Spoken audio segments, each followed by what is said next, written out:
Assalamu alaikum viewers, I hope you're all doing well, inshallah. Today in this video, I'm going to go through the authorship of the Gospels in the light of church tradition. So we're not going to employ from a textual criticism perspective, but rather from a traditional perspective for the Gospels, Matthew, Mark, Luke, and John. It's very important to understand, viewers, that none of the four Gospels ever identified themselves by name. So it remains to be anonymous. Now, these titles, Matthew, Mark, Luke, and John, they were not part of the four Gospels. However, within the content, none of the authors ever identified themselves by name. They don't identify themselves, they don't name themselves. So Christians have to rely on external evidence, which is church history. The names Matthew, Mark, Luke, and John did not appear in the church tradition until the 2nd century. We do not have a single church father ever reference a gospel named after Matthew, Mark, Luke, or John. That's a fact. Okay. So the names Matthew, Mark, Luke, and John only appeared in the 2nd century, and it was only by the late 2nd century an individual called Irenaeus, the Bishop of Lyon, who died in the year 202 AD, but in his book in 185 CE, he was the first bishop to have ever listed the four Gospels by name, Matthew, Mark, Luke, and John. There is no church father prior to Irenaeus that ever named Matthew, Mark, Luke, and John by name of the Gospels that we have today. Okay. However, Christians would tell you that their earliest evidence within the church history of a gospel written named Mark and Matthew was an individual called Papias of Hierapolis. He was the bishop of Hierapolis, and it is believed that he died in the year 130 CE. So once again, this is not within the 1st century. This is in this early 2nd century. So that's the earliest evidence, and an individual called Papias. We only know Papias' testimony for the Gospels of Mark and Matthew because we're relying on two particular church authoritative figures. First is Irenaeus, as I mentioned, the Bishop of Lyon. He died in the year 202 AD. And number two is Eusebius of Caesarea, also known as the father of church history. And he died in the year 339 AD, in the 4th century. And he wrote his most famous thesis called Ecclesiastical History, or also known as the History of the Church.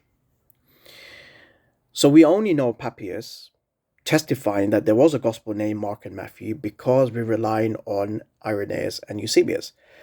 It is believed that he wrote 5-volume work called the Expositions of the Sayings of the Lord, but we do not have Papias' extant works. So we are solely relying on Irenaeus and Eusebius for the authorship of Mark and Matthew. Now, what's interesting is that Eusebius, in his time, he had direct access to Papias' work.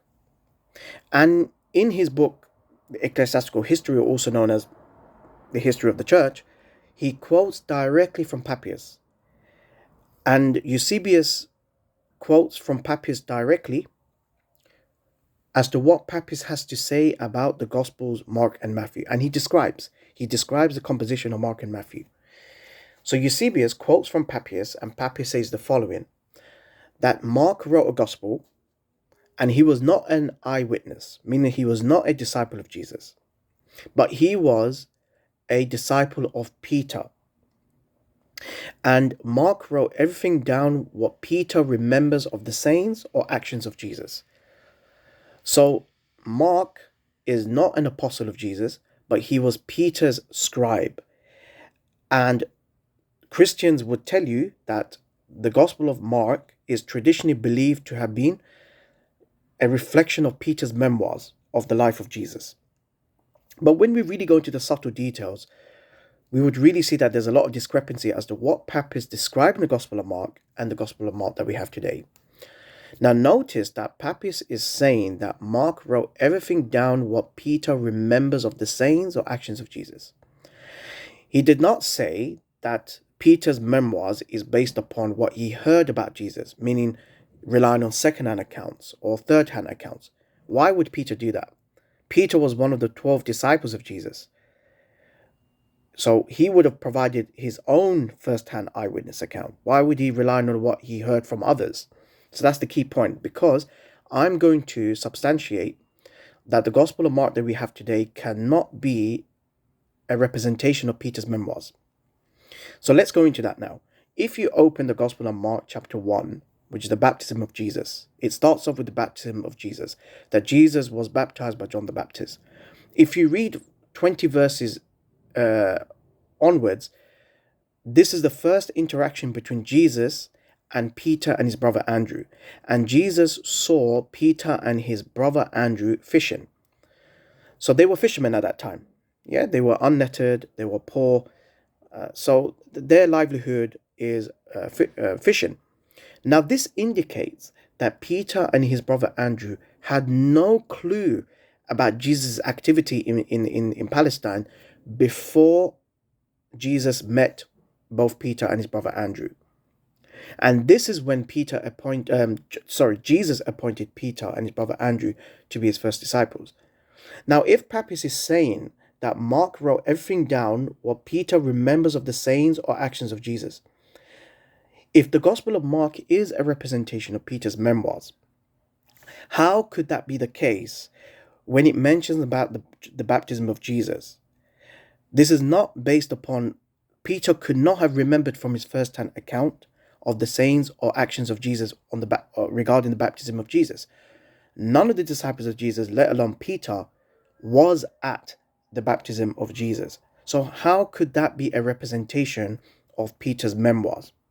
Okay, so therefore, this is an evidence itself that what Papias described in the Gospel of Mark is not in line with the Gospel of Mark that we have today. Okay, because if the Gospel of Mark is a representation of Peter's memoirs of the life of Jesus, Peter could not have given his own first-hand account for the baptism of Jesus, because he was not there and neither any of his disciples. Now, Christians at this point, they will say, well, Peter could have known about the baptism of Jesus because he must have heard from others. Yeah, I don't deny that. Absolutely, that's possible. But notice that Papias does not say that Mark wrote everything down what Peter heard about Jesus. He says Mark wrote everything down what Peter remembers of the sayings or actions of Jesus. Okay? Secondly, the Gospel of Mark that we have today is a narrative gospel, which means that it doesn't only contain the sayings and actions of Jesus, but it is a narrative gospel. So this is another discrepancy, that the Gospel of Mark that we have today is not in line with Papias describing the Gospel of Mark. The second point is that Eusebius goes further on, and he quotes from Papias directly, that Papias goes further on that Mark had no intention of providing an orderly composition. However, the Gospel of Mark that we have today is in an orderly composition. The Gospel of Mark is in its chronological order. So, therefore, we can conclude that what Papias described in the Gospel of Mark is not the one that we have today. And this is what Christians are relying on. They're relying on the authorship of Mark through the testimony of Papias, but yet what Papias described in the Gospel of Mark is not the one that we have today. Now, this is the same thing that's happening for the Gospel of Matthew. Eusebius goes further on in his book, Ecclesiastical History or the History of the Church. He goes further on, and he goes further on, and he quotes from Papias directly that concerning Matthew, he wrote a gospel, and he wrote a gospel of the sayings of Jesus. And he wrote his gospel in Hebrew or Aramaic language, and then it was translated or interpreted. Two key features of what Papists describe in the Gospel of Matthew. Number one is the sayings of Jesus. Number two is written in Hebrew Aramaic language. The Gospel of Matthew that we have today is a narrative gospel. It doesn't only contain the sayings of Jesus. It contains the passion narratives, and it contains, whoever authored the Gospel of Matthew also provided his own interpretation of the events. But what Papists is describing is that the Gospel of Matthew has the sayings of Jesus, not a narrative gospel, which we have today. So that's the first discrepancy for the Gospel of Matthew. Second is the language. Papists is saying that Matthew wrote a gospel in Hebrew Aramaic. The Gospel of Matthew that we have today is in Koine Greek. It's not written in Hebrew Aramaic language. And by the way, we don't even have a single extant manuscript of a gospel written by Matthew in Hebrew Aramaic language. And it is also impossible that the Gospel of Matthew that we have today was translated from Hebrew Aramaic language, because the style of the Greek text is so sophisticated and highly complex that it could not have been translated from another language. So therefore, the Gospel of Matthew that we have today, whoever authored the Gospel of Matthew must have been a highly literate Greek-speaking Jew. And he could not have, and the author could not have been an Aramaic Palestine-speaking Jew. They would have been unnetted. In the book of Acts, it mentions that the disciples of Jesus, they were all fishermen and unnetted. So the Gospel of Matthew that we have today is not mirroring what Papists is describing of the Gospel of Matthew, just like the Gospel of Mark. Now, let's move on to the Gospel of John. Christians traditionally attribute the authorship of John's Gospel to John, the son of Zebedee, John the Apostle, or known as the beloved disciple of Jesus. And their strongest evidence is Irenaeus providing an apostolic succession for the Gospel of John, and he cites Polycarp as a student of John, the son of Zebedee. And Irenaeus, in his book Against Heresies, mentioned that Papias was a companion of Polycarp, and therefore Irenaeus is making a claim that there is an apostolic succession for the Gospel of John. What's very interesting is 2 points I would like to make. First of all, Eusebius corrects Irenaeus. Because Eusebius had direct access to Papias' work, and he's reading directly off Papias' work, he's correcting Irenaeus because Eusebius mentioned in the history of the church that Papias in his preface confesses himself that he was not a hearer or an eyewitness to any of the holy apostles. So he is correcting Irenaeus because Irenaeus claimed that Papias was a companion of Polycarp, who was the student of John the Apostle, who was the author of John's Gospel. So Eusebius corrects Irenaeus. Irenaeus must have gone by what he heard about Polycarp. Now, let me give you another. So this is the first point. Eusebius corrects Irenaeus on that matter. Also, Eusebius goes further on that there were two Johns. There were two different Johns living at the same time in Ephesus, in modern-day Turkey. And so it was John the Elder that Papias was taken from, not from John the Apostle. So there was two Johns. This is what Eusebius mentioned. Papias heard from John the Elder, not John the Apostle. So he corrects Irenaeus once again.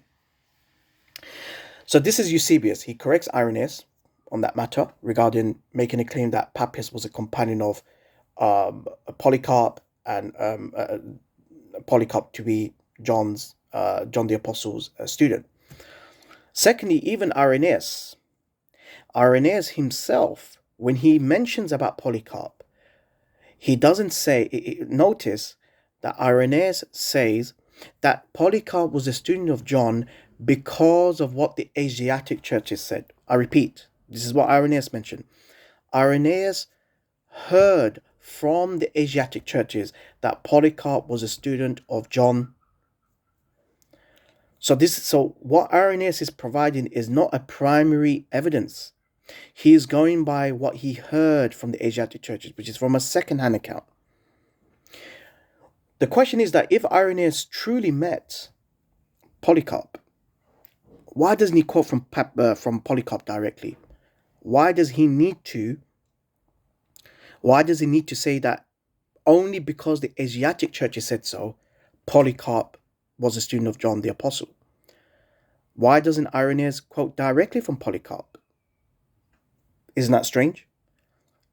If you want to give credence to the apostolic succession for the authorship of John's Gospel, wouldn't it make sense that Irenaeus would go to Polycarp directly and quote from Polycarp directly that he was a student of John the Apostle? But that's not what Irenaeus is saying. Irenaeus states that Polycarp was a student of John because of what the Asiatic churches said. So he's relying on what he heard about Polycarp, not that he had any primary evidence for Polycarp being a student of John the Apostle, which means that the church tradition must have created a legendary tale of concocting of a figure called Polycarp being the student of John. That's what it shows. Okay. Also, secondly, why doesn't Polycarp quote anything directly from the Gospel of John that we have today? If he was truly the student of John the Apostle, why doesn't Polycarp quote directly from the Gospel of John? Not a single. He doesn't. So this, therefore, when Christians claim that there is an apostolic succession for the authorship of the Gospel of John, and they claim that they have evidence that Polycarp studied under John the Apostle, it's nothing but fictitious. It is based on a weak foundation, and there's lots of question marks over it, just like the Gospel of Mark and the Gospel of Matthew. As for the Gospel of Luke, prior to Origin, we do not have a single church father ever reference a gospel named Luke. As I said before, it was Irenaeus who actually listed the four gospels that we know today, Matthew, Mark, Luke, and John, in the year 185 CE. So this is the late 2nd century. Now the conclusion is drawn here that, look, there's lots of holes in the traditional church narrative for the authorship of Matthew, Mark, Luke, and John. But how do we explain the church tradition naming these as Matthew, Mark, Luke, and John? The reason is because around that time, there were many gospels that was floating around. And these gospels were named after disciples.